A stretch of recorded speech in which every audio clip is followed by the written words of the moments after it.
listening to the AFTERBUZZ TV network, now the largest new media platform on the web, and your #1 source for after-show entertainment. Very good, Dean Johnson.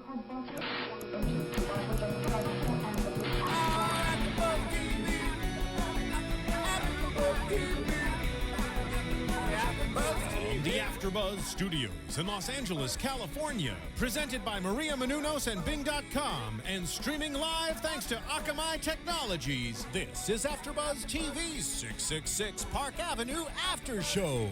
We'll break down tonight's episode and get you all the latest news and gossip. If you'd like to buzz in on tonight's show, you can buzz us at 424-256-1729. That's 424-256-1729. And now, another post-game wrap-up show for your favorite TV show. It's AFTERBUZZ TV's 666 Park Avenue After Show. Ooh. Hello, everyone. All of our fans and AFTERBUZZers hanging out with us on a Sunday night. I'm Miriam Gonzalez, and Bing is for doing, and we are doing episode 8 of season 1 of ABC's 666 Park Avenue. These are my lovely co-hosts. Introduce yourself. I'm Christine Archer. And Grant Rutter. Hello. Yay, we're here. And with fun AFTERBUZZ yum from Always fun AFTERBUZZ yum for 666 Park Avenue, and also some sad news, but we'll get to that in a little bit. Tonight we're going to start with the love triangle, Brian, Alexis, and Lou. And tonight, we come to find that Louise went away. We thought she was in Miami at a photo shoot, but she went away to actually go to rehab. There were so many people on the show. I didn't even recognize her when she walked in. I was like, who is this now? Now I got to make another note. But then he called her Lou, and I was like, wait a minute. And then I put the name, and we had subtitles on, so we heard that it was Louise. So now I'm all caught up now. Go ahead, continue. No, I mean it was. We thought that she left due to the fact that she was upset about what happened, with Brian smacking the doctor or punching him out, and that wasn't the case. And we saw this when the Halloween ball was happening, that she was really becoming addicted to painkillers again, and it all stems from the accident in the elevator a few weeks prior to that. And her connection with the doctor was just to kind of get more free drugs or just get more prescriptions. And so that caused a big, kind of a big lump in the situation between her and Brian. And it seemed to be a recurring problem. The way that Brian was talking to her, it seemed like this came back up. And then she explained that when she got in the elevator accident, that it all came back. And now she is in debt to Mr. Duran. And we're seeing a new debt. This is new. Everyone else seems to have debts prior to the series beginning, but now she has a new debt to him for the rehab. I mean, I guess when we get into predictions when it comes to this, it's so much deeper than we realize. I mean, the fact that Gavin knew and actually helped her get into the rehab so that way she can go through recovery. And it's almost like, did she have a debt to Gavin before? I mean, or was this all part of Gavin's plan? Her getting in the elevator, getting into the accident, time away from being away from Brian, and now Brian now has all this time to kind of not focus, but be distracted by Alexis, it seems. I don't think she had a debt to Gavin before. I think it's just he kind of uses everyone that he can find in the Drake to be a part of his plan. And I would hate to see Louise go to the dark side, because I think she, at least to me, she's probably the most down-to-earth person in the show. And I actually really liked her. I also hate Alexis, so that's all part of that. But I know. But yeah, I don't think she was necessarily in debt to Gavin beforehand, but now she is, and I think that could very well be used to Gavin's benefit in the future. Absolutely. In an interview with the actress who plays Louise, and forgive me, I forgot her first and last name, but she said that when she read the script, her character was supposed to be killed off in the pilot episode by the elevator, but they kept her around, and then they spun off the story, so she must be part of a larger plan if she wasn't that expendable. I mean, as we get into predictions down the road in just a little while, I just feel like you're right. there's a bigger plan, and like her debt to Gavin is new, but I think that it's all going to kind of spiral, ironically, for the staircase situation, which we'll get to Baby Jane a little bit later. It's going to spiral into something more, and this is why I think that the love triangle is going to be bigger than what we actually see. I mean, the fact that Louise now owes Gavin, Alexis now owes Gavin. Next is going to be Brian, but we don't know when and how, and it may even be, you know, Brian asking, like, please separate this woman from me and let me have some creativity without risking my marriage. And I don't know. I just feel like there's a lot more that's going to happen with this storyline. I'm wondering if the debt that Louise now has to Gavin and the debt that Alexis has to Gavin are part of the same plan, or if they're completely separate. And I'll be curious to see in the next few episodes if that's addressed at all. It might not be. I don't know. But we'll see. We will see.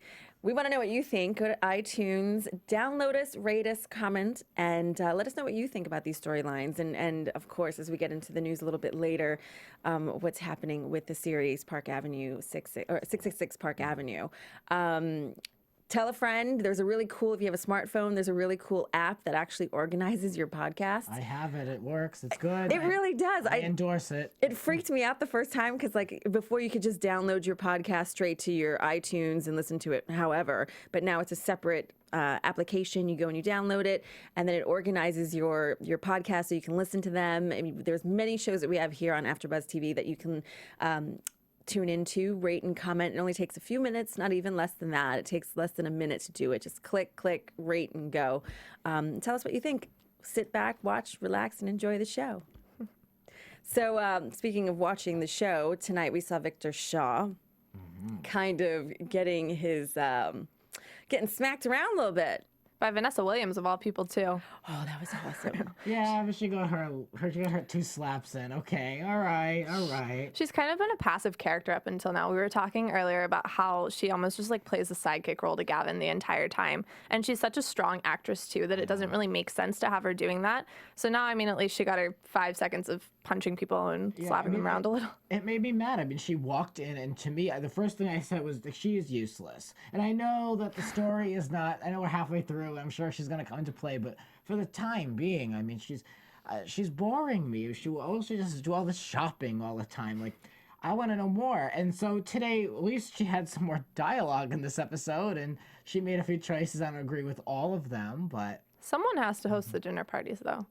What would the Drake be without the dinner parties and the cocktail parties? Not. It's she's high society, and high society, they don't really work. They don't really do anything, but they do have. Well, she's doing good. She's not doing anything. They don't have an evil. They do have an evil streak to them. Some of them, of course, which is where we're gonna, I think, start to see, and which we did see a little bit tonight. And with Victor Shaw being smacked around by Gavin now is trying to find out where the red box is. I mean, I am convinced that Gavin is the devil himself. I'm absolutely convinced. Yet he had no problem walking into the church. It was kind of funny. I think it was an ironic scene having, you know, Gavin, who we think is basically the devil, walk into the church like it's nothing and no problem. And then when he was talking to the priest, he even said, "Oh, I love churches. Like, why wouldn't I?" It was kind of funny. Yeah, There's devils in every church, that's for sure. Yeah. There's true. good and evil in any and everywhere you go. And with Gavin, you know, in his quest for searching for the red box, the fact that he was able to morph and deceive Victor, which we find out Victor's last name is not Shaw. Shaw is his mother's maiden name. Lucan. Yeah. A German name. It's a German name. His, you know, he goes and he puts himself in the, I don't know, was he embodied the father? Victor's father. It was very weird. I couldn't tell if he was kind of like going into Victor Shaw's dreams or what was really going on, but you saw like the father appear and then all of a sudden he just kind of disappeared into thin air with the great special effects of the show, as you always comment on. Oh, Lord, there was a skeleton sitting there for a second. Oh, I would have rather him peeled off a latex mask. It would have been a better reveal, but whatever. I mean, on paper, I'm sure it sounded excellent. The effects were okay.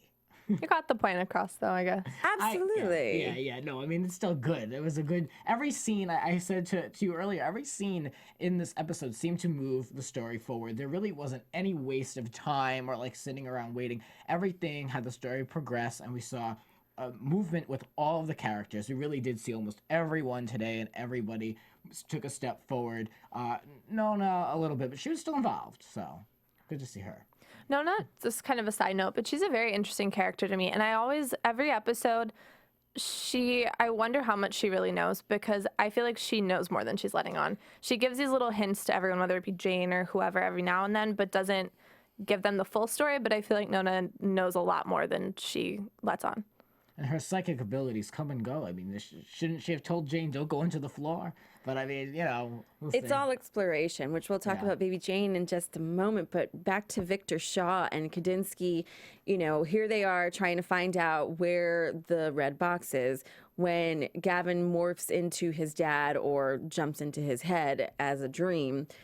To find out the information, he finds out that the red box is buried or was given to a priest at the church where his mother was buried, and when Victor snaps out of it, all of a sudden, like Victor's like, wait a second, I just had a dream. He's like, Gavin's like, no, I know where your mother's buried, and this is where you have the red box. And that was classic Gavin. He played on his childhood insecurities, everything that made him Victor. Well, the reason why he even went there in the first place was he tried to use Olivia to play against Gavin. And Sasha, Olivia, and Gavin's daughter, which hasn't really been addressed in a few episodes, and was kind of what I didn't understand was when Olivia was talking to Gavin and saying that, I tried to keep this from you because I love you and I didn't want to hurt you, and she was gone. So like, what difference did it make really how it happened?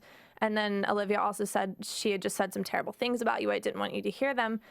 Does Olivia, she knows all of these bad things about Gavin, right?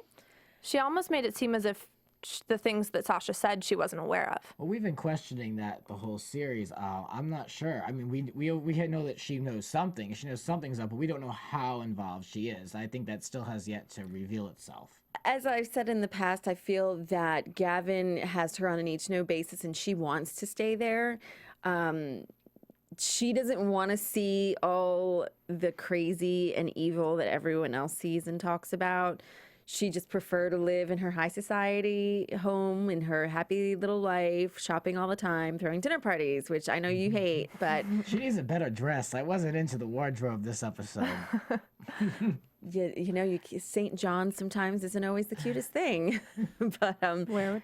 It was a yellow dress, a weird print. I don't know. That wasn't my thing. Oh no, She's the Olivia. coat. She can- The coat was the coat initially was kind of funky. You know what? I don't understand, because I do agree with you guys going back to how Olivia kind of almost likes to remain oblivious to an extent. What I don't understand, though, is that the biggest secret of all this, like, big red box that we still don't know what it is, she does know what that is, or at least she thinks she knows what it is, regardless of whether that's correct or not. Maybe Gavin's lying to her about what it is. I don't know. But you would think, since she knows that, and that's, like, the big secret, that she would know the rest of what's going on with Gavin and the Drake. But I'm not sure that she does. I think she does. I think she knows, but it's selective memory, and we see that in the episode with Jane. She has selective memory, and the interesting part is when Victor goes to play Olivia against Gavin by saying, hey, look, your daughter committed suicide. She didn't just, it wasn't an accident, and your wife knows about it. I was a little nervous at first. I was hoping that Olivia would keep it honest, which she did. Obviously, she knows not to mess with Gavin because he's evil and can really mess her day up.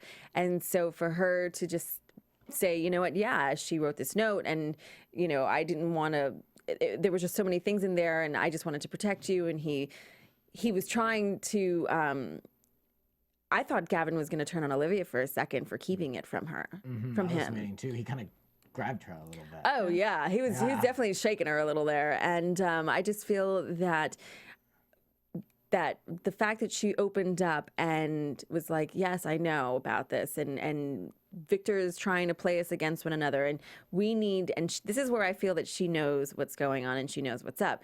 We need to use what is dear to him against him to get us to the red box.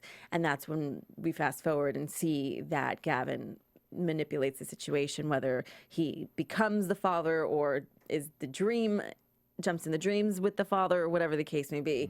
But creepy, creepy, creepy. So now the box is back. It's back in the locked safe. box, locked in the safe. So now what's going on? We got limited time here. Open up this box. We got to figure out what this is. No way. I think that with it's like Pandora's box. You just Yeah. never know. It's so in depth with so many different things inside of it that That's what I think it is. I think it's this version's Pandora's box. I really do. But we are on limited time, so we I need think to we'll figure find this out. out. I think we'll find out soon. And Deal if with it. not, I know we're going to get into this later, but they said even though 666 is being canceled, that in the finale they're kind of going to wrap everything up, and you're going to get an answer to all of the questions. The biggest one being what is the red box. So I think we will find out. well, I'm excited to hopefully. find out. Although it's to me, I feel like it's going to be kind of like the suitcase with Peter Kramer coming out of it, all smoky and crazy people, and there's going to be a lot of like hell and fury, Bad things. lots of bad things things in the happening. Drake. It could be all of the people that have died. I don't know. I'm totally guessing, but I'm thinking now that you said that, it just could be people, and that alone could Collecting be the, souls. All the things, I guess, all the the people that wall. Gavin's kind of messed with throughout the years and has manipulated. Maybe it's all of them, and they'll just all come out at once. Do you think, all right, now this is parade. a very random question, but do you think that, and let us know what you think. Maybe I'm crazy. Go to iTunes, download, rate, comment. Let us know what you think, because like I said, I'm having, YouTube. maybe I am becoming like Baby Jane, just cuckoo. But do you think that, you know how like everyone owes Gavin a favor and then he takes their life at some point or one point or another. Do you think that it's their souls being put into the box to keep him strong? It could be. It could be. Oh, that would actually make a lot of sense. It would be like the source of Gavin's power, kind of. Like the more little demons he has behind him and in it, the stronger he becomes. There has to be some benefit to him taking everyone's life if they owe him something, because then if he just knocks them off, then the situation is kind of done. Like they're gone, so they can't do anything for him. So there must be some type of benefit in the afterlife. Well, I think that it's all intertwining with every situation and every storyline that we see. You know, they all play into one another, whether it be, you know, the writer inventing Kandinsky being at the party, and the party with, you know, Henry and Jane and Louise, and like it all, like they're all friends, and it just all intertwines in a way. So when each one gets brought in with a favored and a debt to Gavin, I just feel that it makes him even more powerful than he is. I think that could make sense. Yeah. Guess we'll see in the next 5 episodes. We will see. Yeah. The interesting part was the fact that Olivia, when she went to go see Victor Shaw prior to the very end of the show today, and was like, you know, how do you know about my daughter? What's this all about? Like, how do you know about the letter? Like, nobody knew about these little details except for her. And so for him to know is kind of a head scratcher. And I'll get into that in predictions, because I was like, I think I know. But the fact that he says to her that, Well, doesn't he know because the daughter told him? Because he's in contact with the daughter? That's what I got. That Supposedly. He's up on everything because this daughter is on the outside looking in at her parents and knows stuff. I thought Vanessa Williams was going to be smarter than that. You would think by now she's learned that you can't just listen to the bad guy, devil number 2, basically, Victor Shaw. But clearly she didn't. But that's, if he has information on her daughter that clearly meant so much to her, can you blame a mother for... yeah, I mean, if my child was still alive and I had a chance to make things right, I would absolutely do so. I mean, but I can understand if Sasha is alive, I can truly understand why she wouldn't want to come back to the situation if she knows too much. That's very true. That's like I don't know if I believe it, though. that's putting her life at risk. Very true. So we'll see. Is Sasha alive or is she not? Is Victor playing games or is he not? Devil in disguise. I don't know. So speaking of the devil in disguise, poor Jane. Poor baby Jane. As the episode is called this evening, she really just kind of, the show opens up this evening with her gone for 36 hours at this point. She's been missing for 36 hours after her going down in the last episode down the spiral staircase and then the floor closing up. And Henry is passing out flyers all over Manhattan trying to locate where his girl is. I mean, in the last episode, he was going to propose to her. they were like, all right, we're doing this together. I can't leave the city without you, that kind of stuff. And he starts having flashbacks as he's putting out these flyers about all the things in the comments that Jane has said over the last few weeks, whether it be, I don't feel safe here, I want to go back home. I mean, there were so many things that she had said to him, and he just kept having these flashes and didn't want to believe her until this now happens. But now I think the hard part for Henry is that before, when the whole Halloween thing happened and Peter Kramer was chasing Jane around the Drake, no one really believed her. And that was kind of the first time that everyone said Jane's crazy, like she doesn't know what she's talking about, she's just losing her mind. And now that this has happened, it's kind of the second time that people are saying like Jane's actually legitimately crazy this time. And the problem is I think people are starting, except for the detective, I think he believes her, but everyone else is kind of starting to believe that she might actually be crazy. And I think Henry wants to believe her, but given how it appears, at least on paper, he's having a hard time doing that.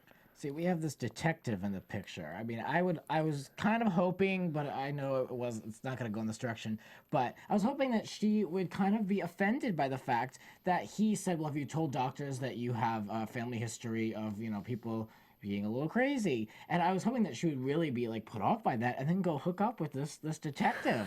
Could be a little racy. You're just all about the like other man / other woman in You this like show. the triangles. I do love triangles. I love the drama. I think Anyone that knows me knows that. I do love the drama, but I mean, it's safely done that she still, you know, she saw the ring, that he was going to propose her when she went home, and she was all like warm and happy about that. So they're not going to be busting up anytime soon. Well, I feel that I had a moment where it clicked about what's going on. And it happened to be around the time when Jane is first initially in the hospital and Henry goes to see her and is with her bedside before he leaves, which I would have been pissed if that was my guy. Like, wait a second, you just got here, they just found me, and now you're leaving? Are you crazy? Yeah. That would make me crazy, just saying.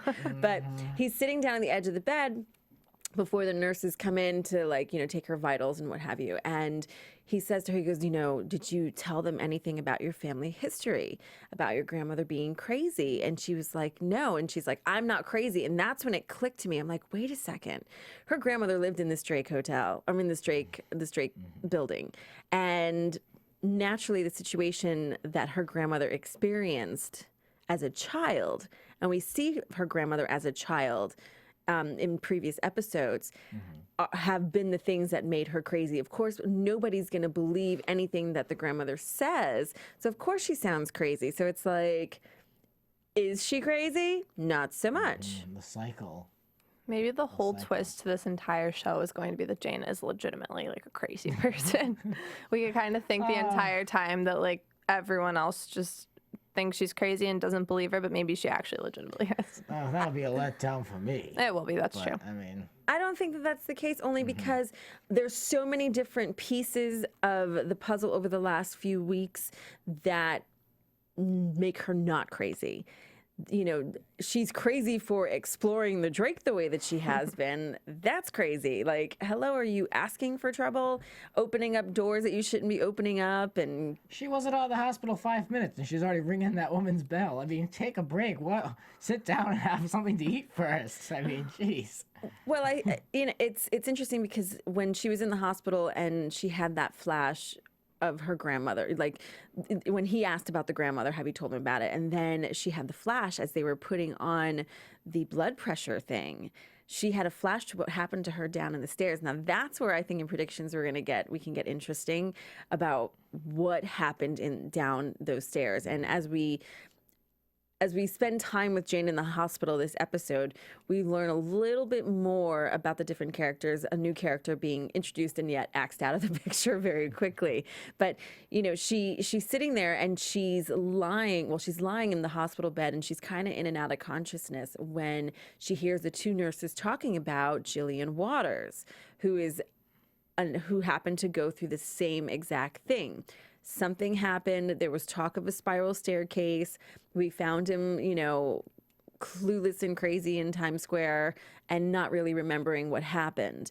And the fact that when they went to put restraints on him, he kind of got really crazy and physical, as we saw Jane do in this episode as well.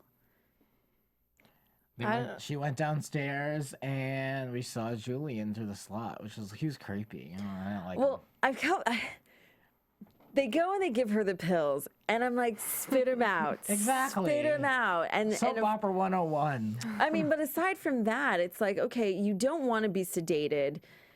She's telling the nurse she's not interested in the pills. She's like, well, either you take them or I force you to take them. And when she goes and she takes the pills, I was like, spit them out. We know you're about to go on an adventure. Why does it have to be like all like hazy and stuff? I know. I mean, it was shot. It looked. I'll give them that. It looked good when she was going downstairs to the D wing or whatever. It was shot well. It looked good. I just didn't know how she got back.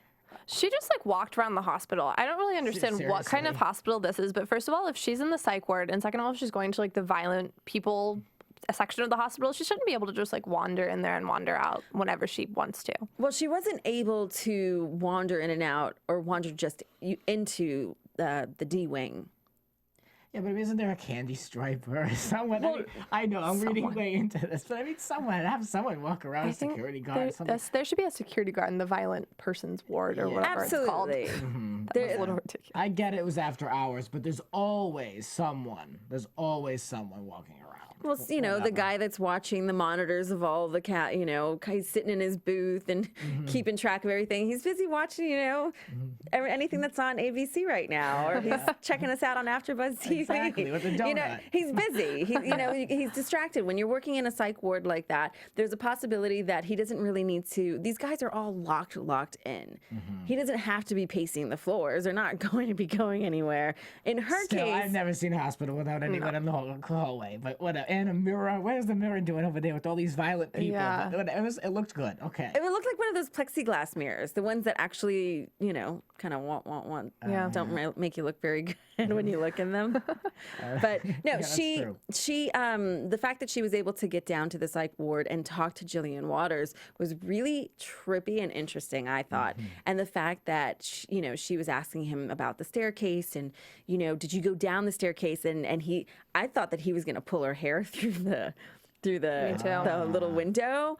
I was like, oh my God, you're crazy. Like, don't put your eye to it. Just open it and talk to him. I know. I thought he was going to like grab her or something, crazy.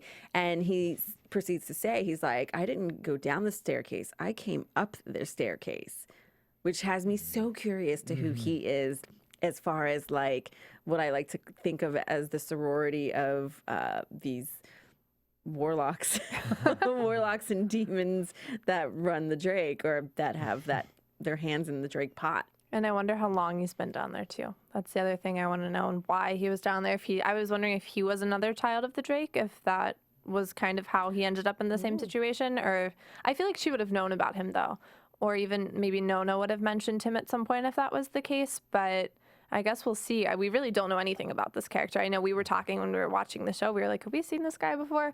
But he's a new one, I think. And I'm looking to see if anyone else is hung on the show, because this is the second time I've seen someone hung, and I'm wondering if there's a pattern or a recurrence, because we saw the concierge. Is that, what exactly is the Tony? The bellman. Yeah, the bellman. Yeah. So I'm wondering if we see it a third time, then I'm really gonna study it. But I'm putting it in the back of my head for now. Well, I think anybody can die in any which way, shape, or form on this series. People can be shot, they can be strangled, killed. But these are both people who are hung, but not really, like, finished. Like Julian spoke, and then and Tony stepped off and walked out of the room. Julian spoke because he's possessed. That's what I'm convinced of. The fact that he's sitting there hanging, and the one thing that he says is the same thing that the old woman, as they're walking in Times Square across the street, kind of like, it reminded me of like the Beatles' Abbey Road, like the way they were walking. But they were both times you hear, you should have never have come here. You should have never have come here. I'm wondering who the woman, the old lady at the beginning was. If at first I thought she might even be Jane's grandmother, but then I wasn't sure. I mean, we saw like the child version of her grandmother, but never like the older version. We don't need another new character, do No, she absolutely could. You know what though? If she is Jane's grandmother, that would actually make it for interesting, honestly, because then they could probably tie it up in a nice, neat bow and say, okay, we can figure out the story. But there was a really good chance that that's Jane's grandmother. I mean, Jane didn't recognize herself as a child at the Drake. That's true. In her lucid craziness in the middle of Times Square 36 hours later, she wouldn't recognize her grandmother from. I mean, she barely recognized Henry when he came into the ER for a second. She didn't even know her grandmother's maiden name. So maybe her grandmother changed it. yeah, Everyone's changing their names in the show. It gets really confusing. We already have like a million characters to begin with. Well, they changed their names because I don't think that they want to be associated to the evil that's attached to them. I mean, if Victor Shaw was really, Victor, was it with an L? Lucan. yeah. Victor Lucan, that would have been obvious. If Jane's last name was, Kramer, or if she knew, it would be obvious. Now, let's talk about the symbol that was etched into the doorway and that was painted in blood on the wall. Yeah. What is that? It looked like a domino. I couldn't tell what it looked like. It didn't really look like It looked like something that was tribal and from way previous, beyond the Drake. It's almost like a language, it seems like it could be. I don't know. Maybe it's like an ancient curse. I don't know, but I think it goes Or beyond maybe it's the protection. I was trying to figure out, it's not a symbol that we've seen before, is it? Like one on the necklace or anything, or on the floor? I didn't think I recognized it, but... Maybe it is protection because it's on Whoopi Goldberg's door frame. It's in her door frame, what is the protection thing that they put on the door frame? I don't know. Could be one of those, though. No, in Jewish culture, in Hebrew culture, I don't know if that's the appropriate term, forgive me. I'm not obvious, but they have little things that they put in the doorway for protection. And so when you look at the that symbol, and the reason why I say it, I know what you're talking about. I've heard of it. it's like a little stick, and they put it kind of sideways, not sideways, but at an angle, and it's for protection. So so anyhow, when we see them go to what's her name? Maris's door, which we find out is Whoopi Goldberg, which I'm so excited because I love Whoopi. Whoopi's awesome.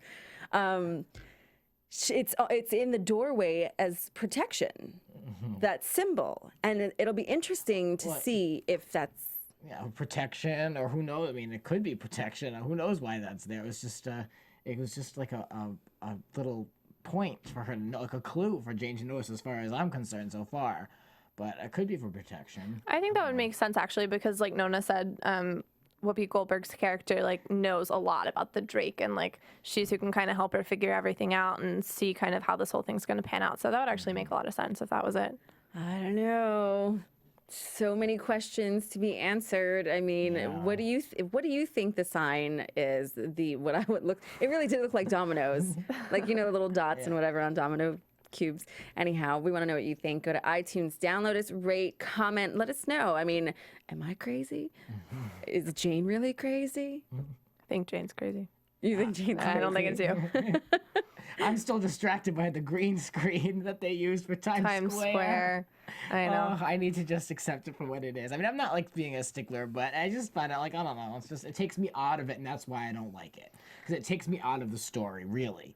Well, I think the way that it was perceived, as you in the green screen type thing, is the fact that she's delirious, and things don't necessarily, when you're in that state of mind, look the way that they should. And so I didn't think it was a bad thing at all. I mean, they have the real Times Square to film at, so it's not like it's. And when she flashes into reality and she's on the streets of New York in Times Square and all the hustle and bustle is happening, it looked more real. So I think that was real. Yeah, it was when it was empty that it was. And that was but I think it was kind of like a Matrix perception and delirious, like a whole bunch of things tied in one that made it look that way. I mean, the fact that she's you could see it in her face. She's just out of it. I have to think that the show and ABC might just not have the budget to get Times Square empty long enough to shoot there. And I get it. I'm being ridiculous. That's I'm really okay. judging it, but it just takes me out of it, and that's what it comes down to. I'm trying to enjoy the show and follow it, and it just takes me out of it, and it's funny to goof on. And you're the reason why we're going to get to news right now. Okay. The reason why I say it's critics like you is why we're getting canceled. Don't blame me for the cancellation. Okay. It's numbers, honey. It's numbers. It's numbers and you know, critics picking it apart. Well, it wasn't the best Times Square. I'm kidding. Well, it wasn't. But if you are interested in saving our show, Yes. We received an email here at AfterBuzz from Thomas Hall, and he is conducting a petition on a Facebook page, if I'm getting this correctly, to save the show. And so we like that because I know I'm a fan, even though I'm a pain in the neck about things. I am a fan. So check out facebook.com/save666 Park Avenue, or you could search on Facebook Save 666 Park Avenue, and you can like the page. So as soon as I get a connection, I will. I hope that they save the show, honestly. I mean, although once they cancel it, they can't go back, can they? I think the Can they way do takesies, backsies? I read somewhere that the way ABC, at least this is what I initially read, the way they deal with it is they don't cancel it per se, but essentially say that they're not ordering more episodes, which in theory, like, unless ratings all of a sudden go up by a lot, which you never know.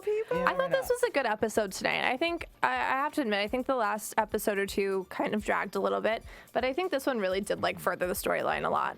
So. And you never know who could buy it from Warner Brothers, because it could be something like Lifetime is owned by ABC, or they could go to like DirecTV like they did with Damages. I mean, this is all hypothetical. Again, it's all on numbers. So. But like the page on Facebook. Yes, Yes. let's save 666 Park Avenue. Pretty please, pretty please. We love this show. So Whoopi Goldberg, of course, is coming on the show next week, and she was on The View, and they had a small 4-minute video, which really gave no insight into what she's doing on the show. But I can tell you that she's a doctor that's going to be, as we know, speaking with Jane, but it's going to be all about her delving into what happened under the mosaic, and she is under Mr. Duran's control, Gavin's control. She has to report to him, so it'll be interesting to see what happens. There was a crane shot they did in Central Park. Spoiler. So yeah, so there's a little something for you. Oh, I'm so excited. I don't think I could take her seriously if I opened the door and saw Whoopi Goldberg there. But I don't know. They could have done a better job. They literally, in the video, they had Whoopi Goldberg running around the studio looking for M&Ms. I mean, come on. I want to see this. I want to see more about the show, but whatever. They don't want to give anything away. They can show a little bit more of the sets and production, but they don't need to show me a script. But it was just kind of like, whatever, The View. It just kind of reminded me of like Ghost a little, but except now Whoopi's on the other side of it. Yeah. I don't know. We'll see as the episodes come around and go through, and we'll follow, and so will you. All right, so shall we get to predictions then? And now, your AfterBuzz TV. All right, predictions. Christine, what do you think?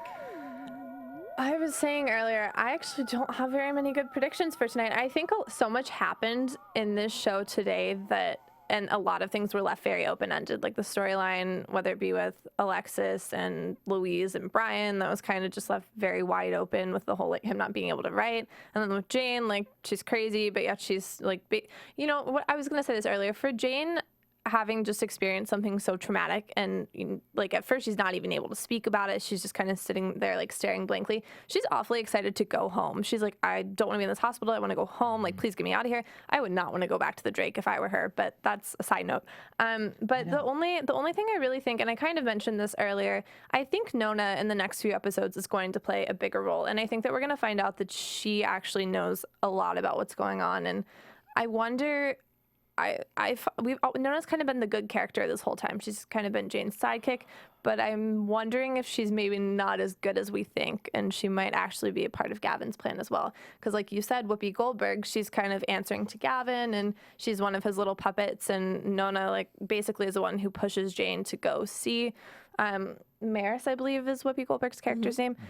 So I'm wondering if all of this is, like, really connected, and in reality, she's actually not as good as we think she is. That's a good prediction. But we will see. Maybe I hope that I actually hope that's not true, because I do like Nona, and I think she's one of the good guys in the Drake. And the Drake needs a few good guys. Yes. when there's 666 attached to it, it's going to be impossible for there to be good guys. Grant, what do you think? Well, I think Jane needs to get a hotel. I just think she needs to just get out and just cut your losses, honey. Pay the rent, but go live somewhere else.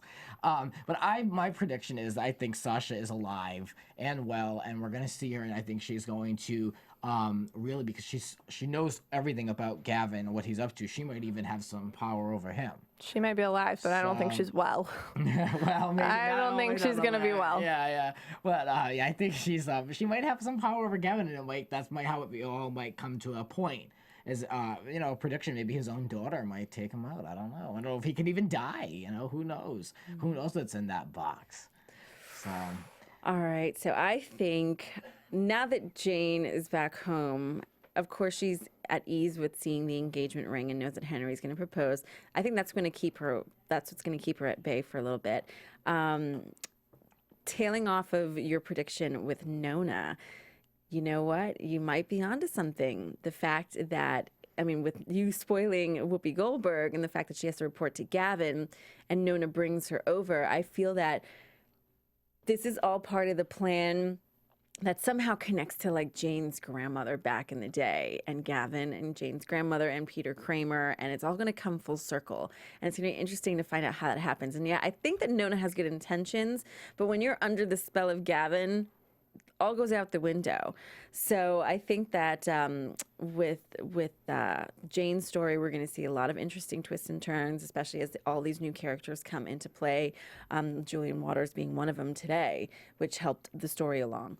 When it comes to Brian, Louise, and Alexis, I was going to add something about them too. Me too. Yeah. There's going to be, I think, a whole, this love triangle is going to get bigger and bigger. And even though Louise is the sweet, down-to-earth, innocent one, I think that if she finds out about Brian and Alexis, the pill popping's going to go back up to a high, and I think there's going to be some major drama, which you like, happening in this storyline. I think there's going to be some bitch slapping happening. I actually can't believe we didn't talk about this earlier when we were talking about their love triangle, but Alexis is kind of a crazy bitch, for lack of a better word. She just, I honestly, I was shocked when she was basically in there in front of both Brian and Louise saying I'm having this affair with this married man, and he doesn't know what's good for him, but I'm what's good for him. And I don't know.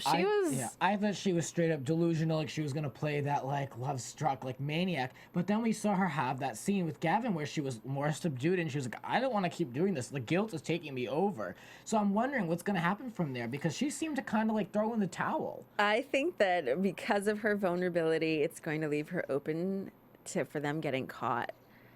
And we're going to see, I think Gavin has yet to even dive into that, where I feel like Brian's going to ask Gavin for help. And then it's going to be this whole big crazy love triangle. And then to finish off with your prediction on Gavin and Olivia, yes, I think that Sasha is alive, and I also feel that maybe she may be in the D wing as well. She could be. She could be in the D wing. She could be upstate New York in a padded room. We have no idea, but we will find out soon enough. Yeah. Next week. Until then, next week, very excited. We'll be back here with another episode of ABC's 666 Park Avenue, and we want to thank you for joining us this evening. Where can they find you guys? You can find me on Twitter at CArcher. It's CARCHERR. And I'm at Grant Michael R on Twitter. And don't forget to like that Facebook page and help save 666. Stranger things have happened. This is true. We're talking about ABC's 666 Park Avenue. I'm Miriam Gonzalez. You can find me at Miriam L. Gonzalez on Twitter. Tweet us. Let us know what you think. Go to iTunes, rate, comment, and where do you think this storyline is going to go? I want to see it be tied up with a nice bow. If we read a good theory, we will bring it up on the show. Absolutely. Until next week, we'll see you then. From Bing.com, executive producers Maria Menounos, Kevin Undergaro, Phil Svitek, and the entire AfterBuzz TV staff, we would like to thank you for listening to the AfterBuzz TV network. To watch or listen to other after shows and post comments or questions, be sure to visit AfterBuzzTV.com. I'm Sir Richard Wentworth, and this has been a presentation of AfterBuzz TV. Buzz you later. The views expressed herein are those of the hosts only and do not necessarily reflect the views of AfterBuzz TV or its owners or principals.